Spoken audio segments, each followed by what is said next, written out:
Bienvenidos a una nueva edición de Diálogos FAES. Soy Miguel Marín, responsable de Economía y Políticas Públicas de la Fundación FAES. En esta edición retomamos el análisis de la economía y más en concreto aún el análisis de coyuntura de la economía española que, como todos los que nos seguís, sabéis bien que realizamos de forma periódica, recurrente, cada 3-4 meses y en los últimos trimestres siempre de la mano de nuestros economistas de cabecera, amigos y colaboradores asiduos de la Fundación, Fernando Fernández, profesor del Instituto de Empresa, y Pedro Antonio Merino, economista jefe de Repsol. Gracias, Fernando, gracias, Pedro Antonio, por acompañarnos una vez más en estos diálogos FAES. Sin más preámbulo, la última edición de Diálogos FAES la celebramos en noviembre, a principios de noviembre de 2021, y entonces aún no había terminado el año, aún existían o albergábamos alguna duda de cómo iba a ser el cierre del año desde el punto de vista del crecimiento económico y sobre todo se empezaba o ya estaba presente en la economía la inflación, pero en aquel momento dudábamos sobre su carácter transitorio o su carácter más permanente. Estos son los temas que queremos abordar hoy. Queremos analizar el crecimiento del PIB en España a lo largo de 2021 con todas las cautelas que impone la incertidumbre, que impone la volatilidad, que impone los muchos riesgos que acechan a la economía española, a la economía europea y a la economía global, para tratar de ver si este crecimiento del año 2021 puede explicar o puede darnos alguna pista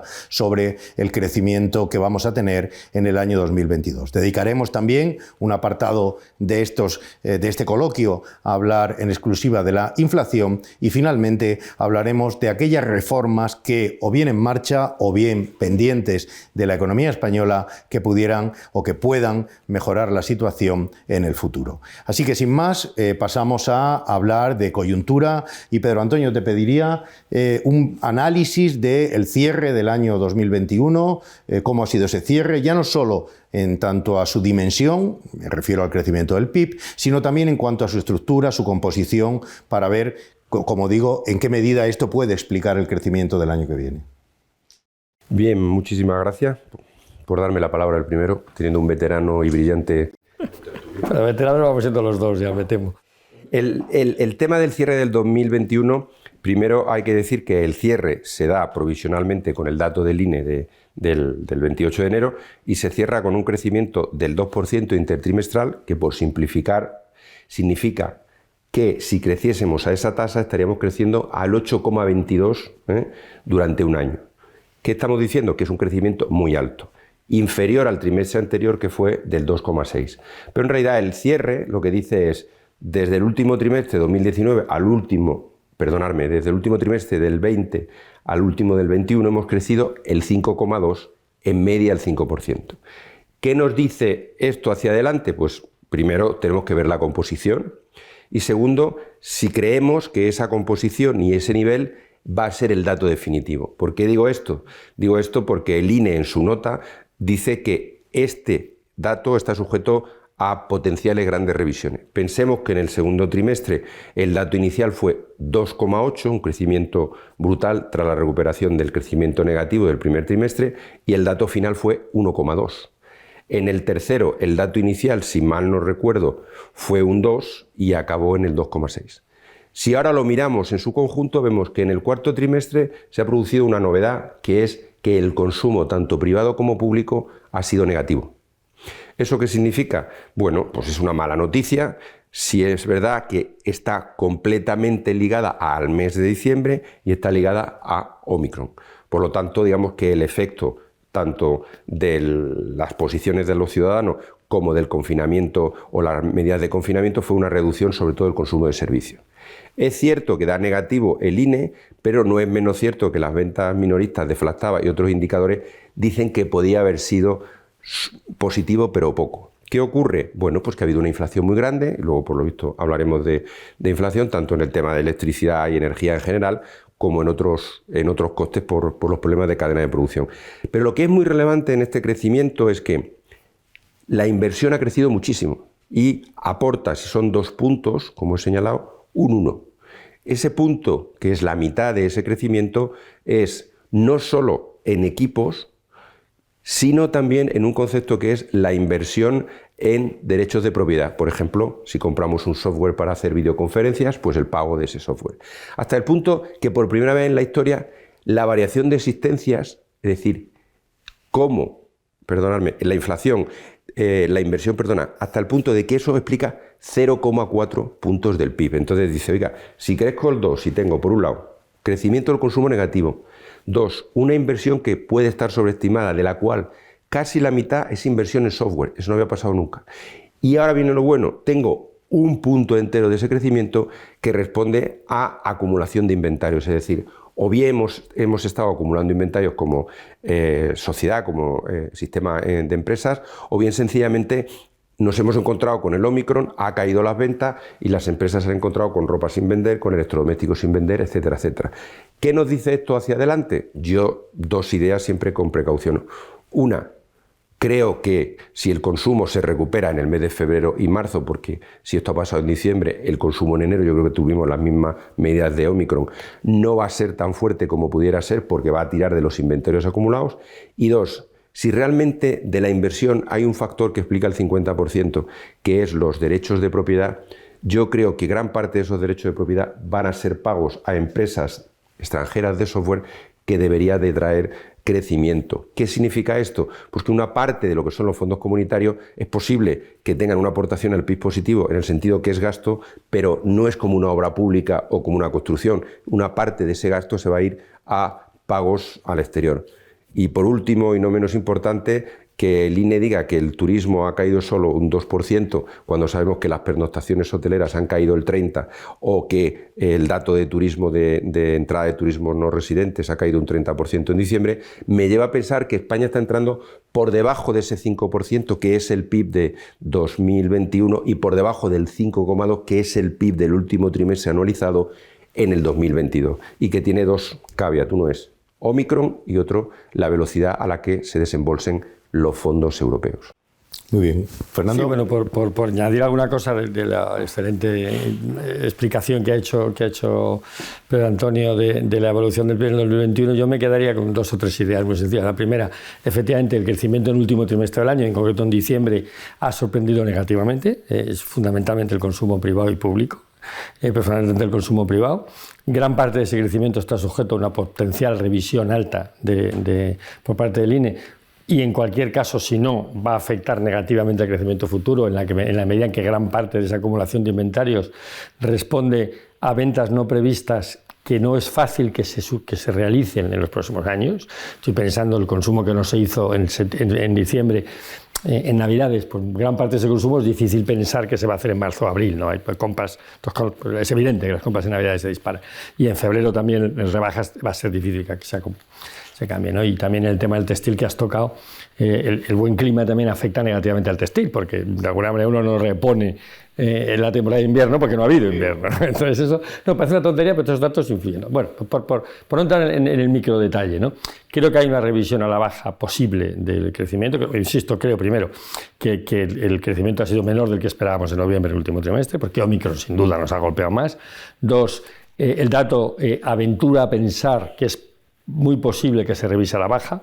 Y tres, y es en lo que me gustaría concentrarme antes de empezar a hablar del 2022, lo que hemos tenido es una sorpresa muy negativa en términos de inflación. O sea, la inflación está mucho más alta de lo que ninguno de nosotros esperaba. Incluso yo, que era bastante negativo con la inflación, me ha sorprendido también la intensidad y la duración, ¿no? Y todo eso nos lleva a un 2022 en el que efectivamente, para confiar en esa recuperación tan fuerte del orden del 6,5 que está previendo el Gobierno, se tendrían que dar, en mi opinión, tres hechos consecutivos. Primero, una recuperación muy intensa del consumo y de la inversión privada. Dos, un desembolso eficiente de los fondos europeos en la primera parte del año, porque lo que se gasta a final de año ya tiene muy poco impacto. Y con esto no estoy hablando de un desembolso por parte de la Unión Europea de los 20 o 25.000 millones previstos, sino de que eso se gaste efectivamente. Para que ese dinero afecte al PIB, no es solo que se desembolse desde Bruselas, sino que eso tiene que ir a la empresa privada, o la pública que vaya a realizar la operación, bien sea de compra de software, o bien sea de obra pública, o bien sea de contratación de personal especificado. Es decir, que hay un retardo que yo creo que no estamos considerando muy considerable de la inversión que va a venir como consecuencia de los fondos europeos a traducirse en el PIB. Yo sinceramente creo que esa estimación de un 1,5% de crecimiento del PIB que va a venir de los fondos europeos año 22 es claramente optimista. Y va a estar muy por debajo de eso, en el impacto macroeconómico real, al margen de cuánto sea la cuantía del desembolso, ¿no? Y el tercer punto que creo que es importante considerar de cara a 2022 es que la sorpresa inflacionista va a continuar. La sorpresa inflacionista continúa. Está claro ya que tenemos las cifras que estamos todos manejando, es que la inflación no va a estar por debajo del 3% prácticamente en todo el año. De hecho, la media va a estar más bien en España en el torno al 3,5%, esas son las últimas cifras que maneja el consenso de economistas, y por lo tanto vamos a tener una caída significativa de la renta disponible. Esa caída de la renta disponible de las personas tampoco va a afectar positivamente al consumo.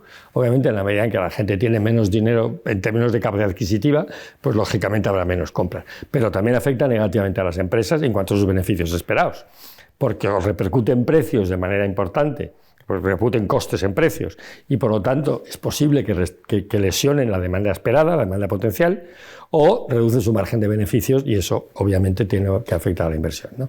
Que por lo tanto creo que vamos a un año 2022 que, sin ser malo, porque es un año bueno económicamente, de un crecimiento significativo, muy apoyado, insisto, en fondos europeos y una política monetaria, de la que ahora hablaremos, supongo, como consecuencia de la inflación, que va a ser todavía expansiva, aunque tendiendo gradualmente a la neutralidad.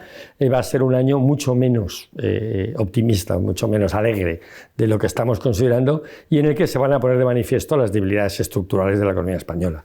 Vamos a volver a hablar otra vez del diferencial de la prima de riesgo, ya estamos hablando del diferencial de la prima de riesgo, vamos a volver a hablar otra vez del diferencial de inflación, y me temo que vamos a volver a hablar y mucho del déficit público. Gracias, Fernando. Pedro Antonio, no sé si compartes la visión de Fernando. En todo caso, bueno, un año cargado de incertidumbres, sabemos, pero también un año en el que sabemos que aún no hemos recuperado el nivel de renta previo al 19, ¿no? Y no se va a recuperar en el 22. Y no se va a recuperar en el 22. Esto es lo que iba a decir. No hay previsión de recuperar en el 22, o bueno, seguramente si se cumple la previsión del gobierno bien, pero tú lo has puesto en duda. ¿Qué piensas de Tampoco. esto? Bueno, primero, por añadir... porque en otros países de Europa sí que ya han recuperado su nivel de empleo y de renta anterior al por añadir una idea sobre la inflación, y también por decir dónde estamos exactamente. Con los datos del INE, lo más sorprendente es que el consumo español esté en el 92% del nivel que había en el 19. O sea, lo más sorprendente es que está muy bajo. El PIB está en el 96%, la inversión privada, a diferencia de Estados Unidos, que está en el 95%, es lo único que está bajo en Estados Unidos, en España está en el 98% comparado con diciembre, las exportaciones en el 98%, y el nivel que está por encima es las importaciones. Ojo, una economía sólida cuando no crece mucho, pues resulta que las importaciones ya están en 100,1, es decir, por encima del 19, y sobre todo el consumo público está en el 100,6. ¿Qué significa esto? Significa muy bajo el consumo. Es verdad que hay una tasa de ahorro que, como señala Fernando, si yo tengo que la renta me aumenta menos o que la inflación me come mi renta real, lo que sí es cierto es que hay una bolsa o un nivel de ahorro de la familia española mucho más alto que nadie esperaba. Es decir, estamos pensando que Omicron, o mi visión, es decir, la última parte del 2022 es la visión que tengamos sobre Omicron, o mejor dicho, sobre la COVID en general. Yo creo que se va al tema de Dinamarca, es decir, la mortalidad o el exceso de mortalidad en España es muy triste, pero no es un exceso de mortalidad muy destacado con respecto a unos años en los que haya habido algún tipo de enfermedad especial, entre comillas. Y además, ahora todavía la mortalidad es solamente un 50% por Omicron. A partir de ahora la mortalidad sí es un 100% de Omicron. Lo que vamos a ver, se eliminan ciertas restricciones. Ahora, el tema de las mascarillas, ¿no? Pues, en los colegios, en los patios de los colegios, esto es una grandísima novedad, ¿no? En el patio del colegio. Pero lo que te quiero decir es que conforme se elimine todo eso, tú vas a entrar en otra dinámica de consumo. Entonces, primero, da igual donde digan que está el empleo, en horas trabajadas en España se trabajan menos horas. 2, el PIB está donde está, y te queda 1, si Omicron se levanta muy rápidamente y no solo en España, sino en Europa, la variable que nos retrasa sobre el resto de los países, que es el turismo internacional, debería recuperarse. Pero es muy llamativo el consumo, es decir, si no hay ganancias de renta y continuamos ahorrando algo más porque pensamos que puede ocurrir de nuevo o bien algo parecido a lo que ha ocurrido en diciembre o sencillamente tenemos un ahorro precaución, pues el crecimiento no va a ir donde dice el gobierno. Adicionalmente, la inflación no solamente es un fenómeno de demanda que hace que nos cuesten más las cosas. En el caso español, la inflación es un fenómeno de costes que hace que hoy en día no tenga ningún sentido, y no es por hablar de un sector, ¿no? Pero el sector papelero no puede estar con cuentas positivas. ¿Por qué? Porque el coste de la energía, mucho. El aluminio, pues han caído producciones de aluminio en todo el mundo, pero especialmente en Europa. El acero, pues han caído producciones y vas a vender en España. La cerámica, si no puedes repercutir costes, pues habrá una parte de la construcción que vaya más lentamente hasta que genere una caja y pueda pagar a sus proveedores. En España la inflación energética en España y en Europa, es un problema ya de costes que ralentiza la producción de bienes y servicios. Por eso me extraña mucho que la acumulación de inventario sea también derivada de que la gente haya querido acumular stocks, porque el aluminio es caro, entonces todo es caro. Cuando digo el aluminio, cualquier tipo de metal. ¿Qué estamos diciendo con eso? Que la inflación se ha metido ya en el tema de costes. El segundo del Omicron, yo soy muy positivo, y por lo tanto creo que se va a ir recuperando el turismo más de lo que decimos. Y luego está el tercero. Fernando ha señalado los fondos comunitarios, pero si nosotros miramos los objetivos de los fondos comunitarios, bueno, ahora hay un PERTE para el campo, ¿no? Pero los PERTES, cuando los estudias, tienen un componente de inversión que pasa por la compra de bienes y servicios en el extranjero. Entonces, si tú tienes un gasto real en carreteras o en construcción, casi el 85% es valor añadido bruto nacional. En España está aumentando el valor añadido bruto nacional en los bienes de equipo y en la inversión, pero los bienes que están en los PERTES es muy difícil. O sea, hacer un electrolyzer, una electrificadora para generar hidrógeno, el 80% va a ser importación. Todo lo que es tema solar y lo que es tema renovable, por ejemplo, eólico, el componente de importación es muy alto.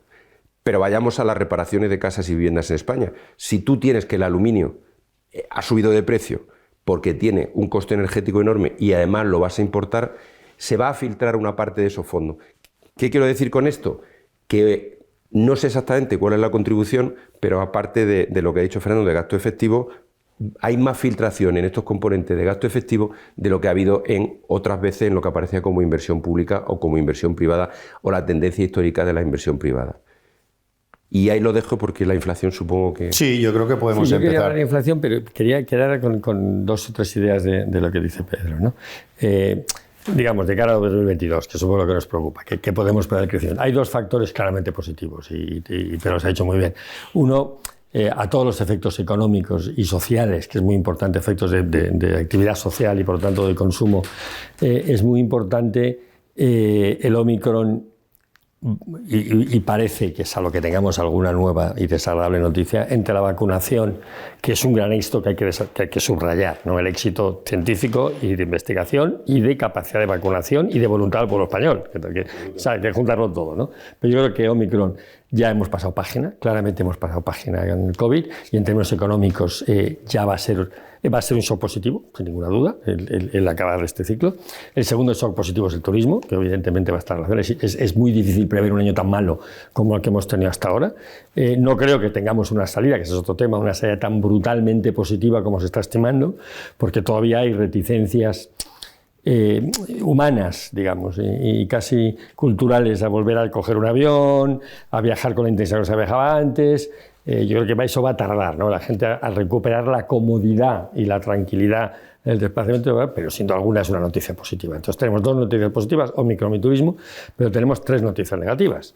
La primera noticia, también hemos contado aquí, un poco es que el efecto, bien por lo que yo decía de materialización del gasto, o por lo que también dice muy bien Pedro, de que la composición del gasto derivado de los fondos europeos va a ser mucho más intensiva en importaciones, el efecto macro en el crecimiento de la economía española de los fondos europeos va a ser mucho menor de lo que estamos estimando. Y por lo tanto esto tiende a reducir, a tirar a la baja el crecimiento de esperar la economía española del 6,5 en el que está el gobierno, del 5,5-6 en el que está el consenso de economistas, ¿no? En torno al 5,5. Bueno, entonces, primer punto que tiende hacia abajo, los fondos europeos no se van a desarrollar en esta magnitud. El segundo, siendo algunas que ha cambiado el escenario macroeconómico. O sea, la última reunión del Banco Central Europeo, claramente nos han anunciado que el ciclo de dinero gratis se ha acabado. Pues podemos empezar a discutir, y discutiremos luego, si queréis, la gradualidad o la intensidad de la subida de tipos de interés y del endurecimiento de las condiciones monetarias. Pero que sin duda alguna esta política, esta realidad, esta circunstancia de dinero gratis y por lo tanto de hipotecas en tipos extraordinariamente, históricamente anormales, por negativos en términos prácticos, como de financiación de las empresas y por lo tanto de crecimiento de la inversión, ese ciclo de dinero barato se ha acabado y eso va a afectar negativamente al consumo y a la inversión, al consumo de duraderos y obviamente a la inversión. Y esto yo creo que es una realidad, podemos discutir. Y desde luego, respecto al escenario en el que estábamos, no hace 6 meses, hace un mes o hace 15 días, en el que parecía que no iba a haber subida de tipos bajo ninguna circunstancia en Europa en el 2022, ya muy pocos son los que se atreven a sostener que no vamos a ver en ningún caso subidas de tipos. La discusión es cuántos, se hace a final del año, etc., ¿no? Entonces, eso tiene un impacto, como digo, recesivo sobre la inversión, recesivo, de menos crecimiento, sobre el consumo y de inversión. generación de expectativas, claro. Y que depende de la gradualidad, pero también, y muy importante, sobre el déficit público, porque esto lo que significa es el encarecimiento de las cuentas públicas. Y no solo el encarecimiento de las cuentas públicas, sino el encarecimiento del discurso público y del debate público. Hasta ahora, esta época de dinero barato se traducía también en una política de barra libre fiscal. Gaste usted lo que quiera, no hay problema, porque, los tipos no le van a generar a usted ningún problema de financiación, pero es que además, aunque se lo hiciese, ya está el Banco Central Europeo que lo compraba. Y por lo tanto teníamos un comprador de última instancia. De facto, el mercado financiero, el déficit público y el Tesoro español estaba funcionando sobre la base de que el déficit era ilimitado. El que hiciese falta políticamente, para entendernos con un poquito de malicia, ¿no? Y entonces, pues ahora que se complica el debate electoral, pues tendríamos un poquito más de déficit para ver si somos capaces de engrasar las elecciones para ganarlas, ¿no? Bueno, esto ahora va a tener un precio muy alto. Va a tener un precio muy alto porque efectivamente la financiación del déficit va a ser más alto, va a ser más cara y sobre todo no está garantizada. Ahora ya tenemos un calendario de reducción de liquidez, al margen de que suban o no los tipos. Lo que sí sabemos, lo que ya ha anunciado el Banco Central Europeo, es que va a dejar de comprar bonos, y va a dejar de comprar bonos además al margen de la regla de capital, que por entendernos quiere decir que había una financiación adicional para aquellos países en vulnerabilidad especial. España, pero no por razones fiscales, sino por razones del COVID, ¿no? Aquellos países que estaban más expuestos por su estructura económica y social, como en el caso de España, al COVID, pues el Banco Central Europeo, ante las circunstancias extraordinarias, compraba extraordinariamente el déficit público para permitir que se pudiesen cubrir esas necesidades sociales. Desaparecidas esas necesidades sociales, esa necesidad sanitaria, el Banco Central vuelve a su política normal, que compra lo que haga falta por necesidades de política monetaria y no compra extraordinariamente para cubrir vulnerabilidades fiscales especiales. ¿Y cuál es el problema español? Que nosotros, antes del COVID, teníamos el déficit estructural más alto de la zona euro, y que no hemos hecho nada para reducirlo. Y si acaso hemos hecho algo para aumentarlo. Y por lo tanto, pues yo creo que es otro factor que va a pesar negativamente sobre el crecimiento español, es que, como ya nos está demandando el mercado financiero y como nos demanda el informe del Fondo Monetario que ha salido estos días, que empezamos a tener que poner, que se nos está exigiendo ya un plan de consolidación fiscal a corto plazo. Y yo creo que esa es la gran novedad también económica, que no está en el escenario mental ni del gobierno, desde luego, ni de gran parte de los agentes sociales. Yo creo que aquí hay una cura de realismo a realizar en la economía española y en las previsiones. Vamos a dejar esta parte de las dificultades fiscales, porque sí que me gustaría hacer un esfuerzo pedagógico, porque yo creo que es necesario, sobre el asunto de la inflación. En principio, como he dicho antes, en noviembre hablábamos de que no sabíamos si iba a ser un fenómeno transitorio o permanente. Parece que ya todos estamos de acuerdo en que desde luego es más permanente. Es una transitoriedad muy larga. Es una transitoriedad larga. Empezamos a ver lo que llamamos el verdadero peligro de la inflación, y es como la gente empieza a defenderse de la inflación, ¿no? Empiezas a defenderte, y al defenderte generas más inflación. Y al defenderte generas más inflación. Esta inflación que tenemos se sigue pudiendo explicar por pues ese desequilibrio global de oferta y demanda que ha podido haber a raíz del COVID, o empiezan ya, como en muchos escritos y en muchas intervenciones pasadas, ha defendido sobre todo Fernando, empieza ya a tener un componente monetario también elevado y por tanto ese endurecimiento de las políticas monetarias a futuro puede ser todavía mayor del que se puede prever ahora. ¿Cómo lo ves, Pedro Antonio? Primero sobre la inflación. Vale. Con una previa. La previa es los tipos de interés negativos tan bajos no pueden estar, independientemente de que consideremos que hay un problema de inflación o no. Imagínate que estuviéramos en el 2%. Si nosotros tenemos pleno empleo, la tasa de desempleo en Europa es del 7%, la inflación, imaginaros, yo soy de los que dicen que es transitoria, está en el 2,5%, tener una política fiscal en este entorno con tipos negativos de menos 0,5 y a largo de 0, pues no es la política más apropiada. Entonces, el caveat es que algo hay que subir, incluso si no hay inflación. Vale. Lo dejo ahí y de eso no quiero hablar. No, pero esto es importante. Déjame, antes de luego ya discutiremos de inflación, pero es importante que la gente sea consciente de que incluso en un escenario de inflación contenida en el 2%, las circunstancias extraordinarias de política monetaria y fiscal no tienen justificación una vez que Europa, quizá no España, pero sí Europa, ha superado la crisis, está creciendo por su nivel de potencial y está en pleno empleo. Porque nos olvidamos de que la realidad económica europea es esta, ¿no? La tasa de paro está en el 7%, que es el mínimo histórico.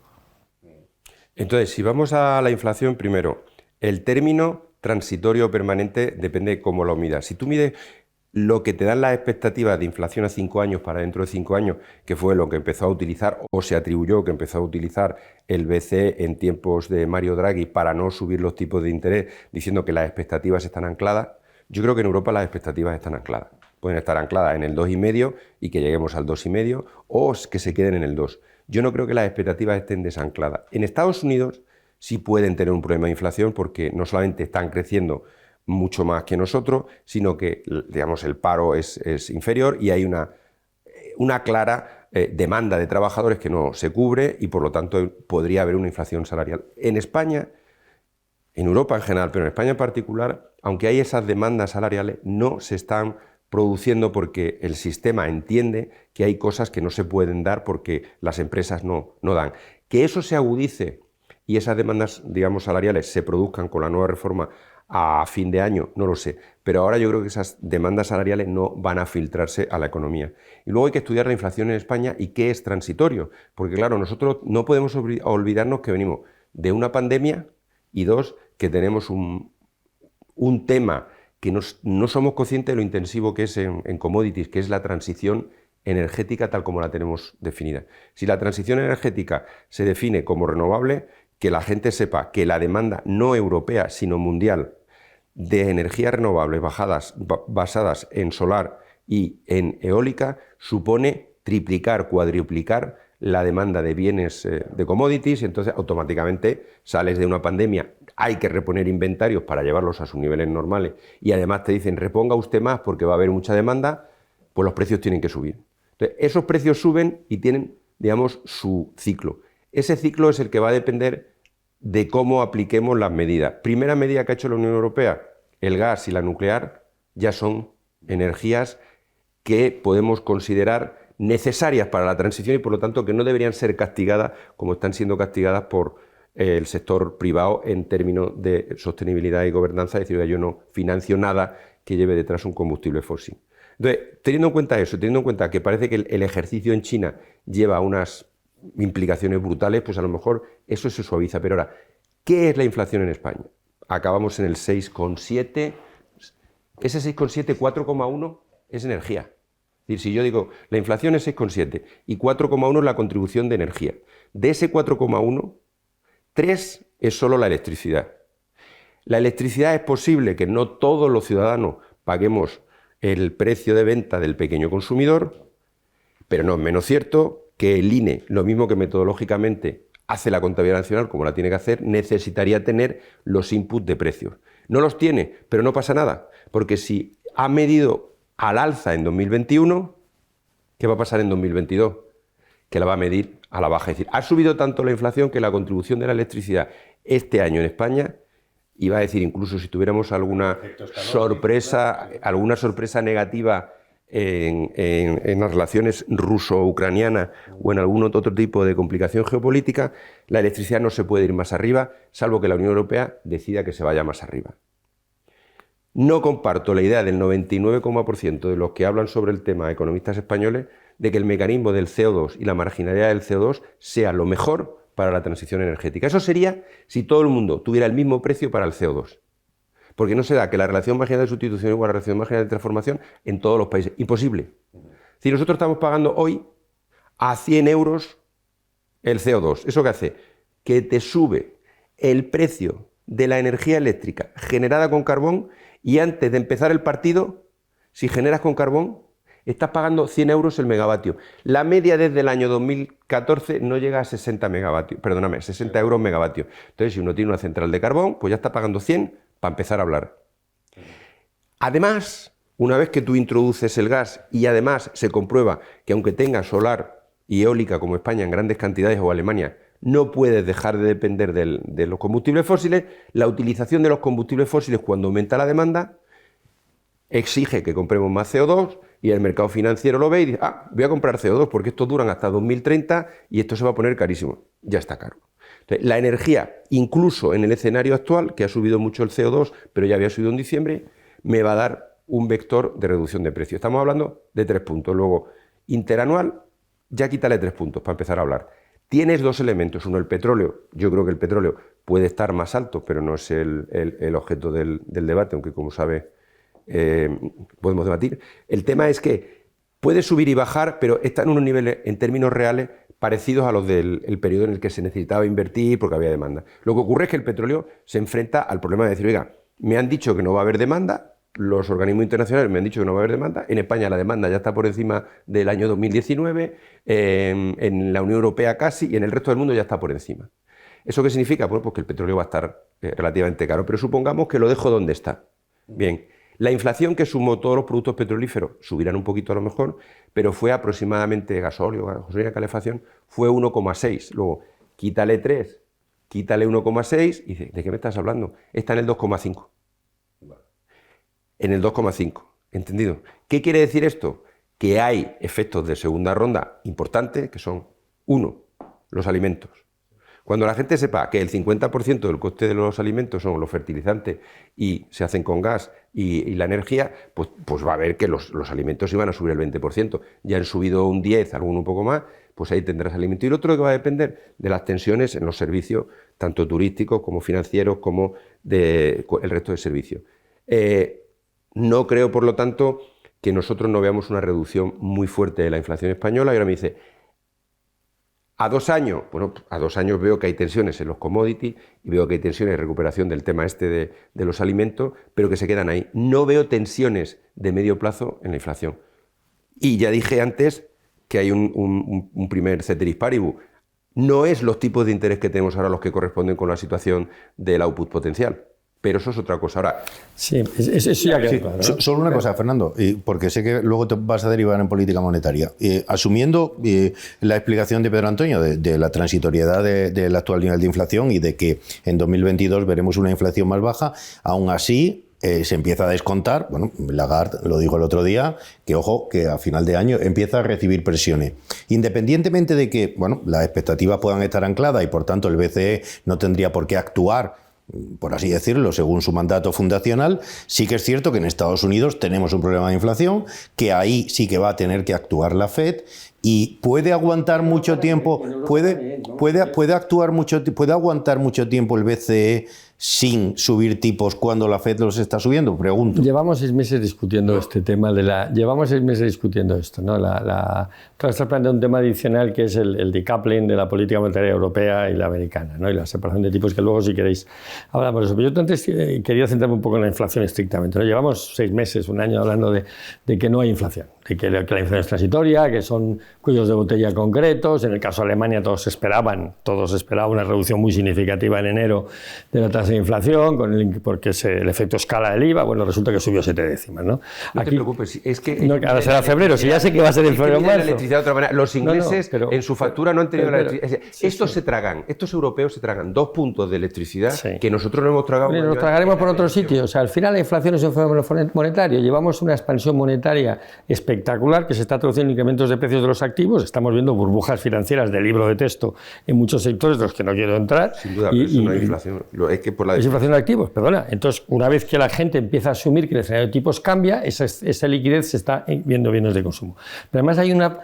Vamos a ver, todos los que lleváis diciendo en el fenómeno transitorio, acabáis diciendo fundamentalmente que se debe a dos cosas. Por un lado, hay unas tendencias estructurales, globalización y digitalización, que son deflacionistas, que es lo que sostiene el BCE, la Reserva Federal Americana, el Fondo Monetario Internacional y Pedro Merino durante 4 años, y se puede acabar, y dos, que es todo energía. Bueno, la energía, tú ya estás reconociendo que la energía es donde nace el problema, pero se acaba traduciendo en incrementos de precios, 50% en alimentos, en industrias intensivas y en el pequeño comercio, que al final tiene la luz encendida, le cobra una pasta y tiene que subir los precios para sobrevivir.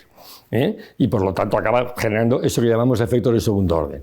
Es decir, cuando la inflación se pone al 6 o al 7%, como ha sido el caso durante estos meses, la gente se empieza a preocupar. El ahorrador pide que le pague por su dinero, que el vendedor que le pague por su producto, y por lo tanto, y el trabajador que le pague por su salario. Y por lo tanto vamos a ver necesariamente presiones de segundo orden que ya estamos viendo. Y esto es una realidad, será hoy o mañana. Y esto es una realidad que se está notando. Primer punto. Segundo, además hay unas políticas deliberadas que son inflacionistas. O sea, y tú lo has dicho muy bien, la transición energética es claramente inflacionista. Nos pongamos como nos pongamos. A lo mejor tenemos que pagar ese precio en términos de inflación. Pero ¿qué va a generar inflación? Va a generar inflación sin ninguna duda. Ojo, este argumento de que estamos todos obsesionados en términos políticos por la igualdad, es decir, por el reparto, y no por los niveles absolutos, es tremendamente inflacionista. Cuando la gente lo que compara es su salario en función del de otro, y no cuál es mi salario en términos de la capacidad adquisitiva, lo que estoy haciendo necesariamente es tender los salarios a la alza. Porque no hay manera de reducir los niveles de igualdad reduciendo los salarios nominales. O sea, no parece muy concebible que nadie aspire que se va a reducir el salario de los ricos, para entendernos utilizando esta imagen populista al uso. Y por lo tanto lo que vamos a hacer es subir los salarios. No, te quiero decir que este debate, que hoy parece que el único argumento político es el argumento de la igualdad de resultados, esto es inflacionista. Si yo no digo que no sea bueno, digo que es inflacionista. Luego si queréis el otro debate, pues sí que es malo. Pero lo es claramente inflacionista, lo es. Y esto es un ejemplo de estas políticas que son claramente inflacionistas. Esto es la autonomía estratégica de Europa. Esto que ahora se nos ha llenado la boca de que vamos a gastar no sé cuántos miles de millones en tener fábricas de chips en Europa, es inflacionista. Los chips producidos en Eslovenia o en España son más caros que en Taiwán. Nos pongamos como nos pongamos. Esto es la autonomía estratégica de Europa. Es un objetivo muy interesante de primer nivel y al que tenemos que subordinar la política económica, fenomenal, pero es inflacionista. Es decir, toda la política... Hay una serie de argumentos políticos que claramente van a traducir lo que ya era una expansión inflacionista derivada de políticas monetarias y fiscales muy laxas, se están agravando en términos de inflación por unas políticas comerciales, industriales, energéticas, claramente inflacionistas. Por lo tanto, claro que vamos a ver un periodo largo de inflación. Entonces, ante eso, los bancos centrales, no el BCE, la Reserva Federal Americana, tienen dos posibilidades. Ojo, esa situación lleva, y ahora voy a llevar muy brevemente en política monetaria, esa situación de presiones inflacionistas generalizadas y sostenidas en el tiempo, no transitorias, se dan sobre una situación de partida fundamental. Niveles de endeudamiento públicos y privados sin parangón histórico. En términos públicos, el COVID ha significado, en términos medios, 20 puntos más de deuda pública de media en todos los países, ¿no? Y por lo tanto, este efecto inflacionista, para algunos, y es uno de los debates que está teniendo Europa, les llevan a pensar que los bancos centrales no pueden subir tipos porque si suben tipos, entonces pondrían en dificultades a la financiación de los déficits. Y esto es lo que se llama técnicamente, como saben, dominancia fiscal. Lo que antes se llamaba monetización de la deuda, lo que se llama bancos centrales irresponsables, que generan inflación. Yo quiero pensar que ni el BCE ni la Reserva Federal han caído en el populismo monetario.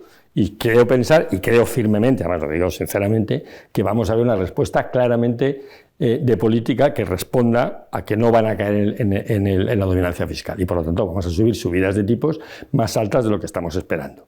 Porque al final esta deriva inflacionista les va a obligar a subir los tipos por encima de lo esperado, ¿no? Que este es el debate de fondo. El debate en Europa, y en Estados Unidos también, pero en Europa es doble. Uno, ya muy poca gente, ni el propio BCE habla de transitorio. De hecho, la propia Lagarde en la rueda de prensa después del informe del BCE habla de las expectativas de 12 a 18 meses, apuntan a que la inflación estará en el entorno o por encima del 2. Hace un año solo hablábamos de inflación. Y segundo punto, las expectativas inflacionistas. El 5 a 5 años. Espera, el 5 a 5 años que tú decías, ¿sabes cuál es el problema de eso? Que las expectativas de la gente son tremendamente explosivas. Lo que está pasando, como pasó y ha pasado históricamente en muchos otros casos, cuando tú llevas 15 años en inflación, la gente no se acuerda. Entonces, cuando tú le preguntas qué inflación va a tener, la gente proyecta el pasado. Si llevamos 15 años de inflación, pues tampoco vamos a tener inflación el año que viene. Si llevamos 15 años sin que me suban el sueldo, ¿cómo voy a pedir que me suban el sueldo? Cuando tienes un año de 6% de inflación, dices, coño, perdón, que esto va en serio. O sea, ya no vale decir que voy a extrapolar el pasado, es que el futuro es distinto. Entonces revisas brutalmente, exponencialmente tus expectativas. Y estamos viendo peticiones salariales, y las tenemos en España, en la prensa, concedidas, a mi juicio, lo siento, irresponsablemente por grandes empresas que no voy a citar, del 5 y del 6%. Bueno, de alguna forma los mercados están respondiendo, ¿no? Ahí está la evolución de las primas de riesgo y están empezando a poner nota a los países. Eso también se puede anticipar de alguna forma. Pero, a ver, es un tema de tono, de retórica y de presentación del problema, ¿no? Es decir, tú piensas que lo que dice el BCE en la nota es lo mismo que decía en la nota anterior. Muy parecido. El problema es que hay una persona que es el presidente que utiliza un tono y que dice, pues oye, yo creo que las expectativas han cambiado. Vamos por partes. No, pero déjame que... déjame un segundo. Déjame que te haga el argumento.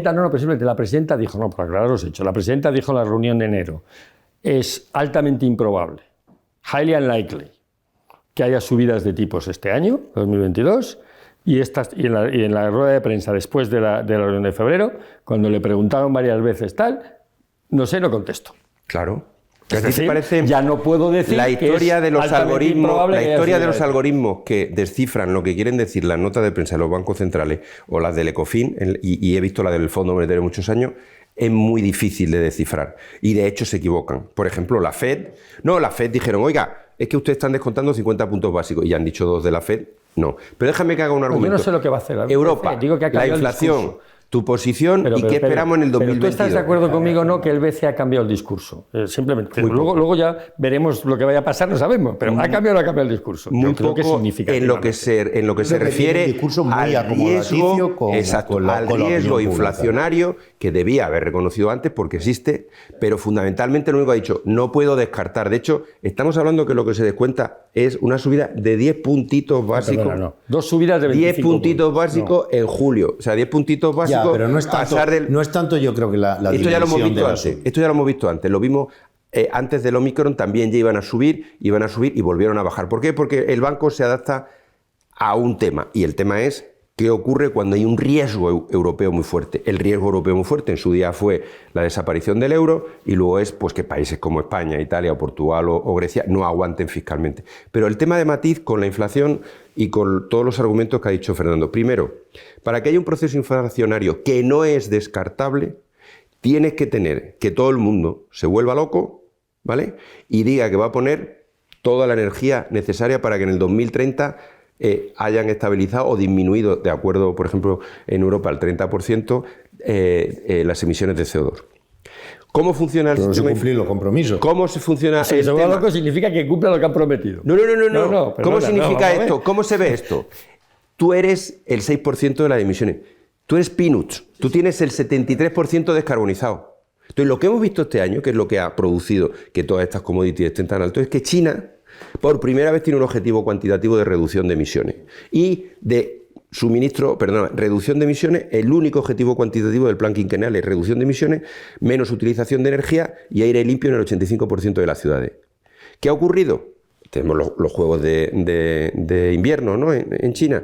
Les ha dicho a las empresas, tú tienes que cortar el 50% de la producción de aluminio, tú el 25% de producción de acero, porque la producción de lo que se necesita para las renovables es intensivo en metales. Y ahora, si vamos al coche eléctrico, pues tendremos litio. El litio, pues también va a ser muy caro. Entonces, si tú te tomas que ese proceso en el mundo, no en Europa, va a ir a la velocidad que parecía que iba a ir en China, es inflacionista.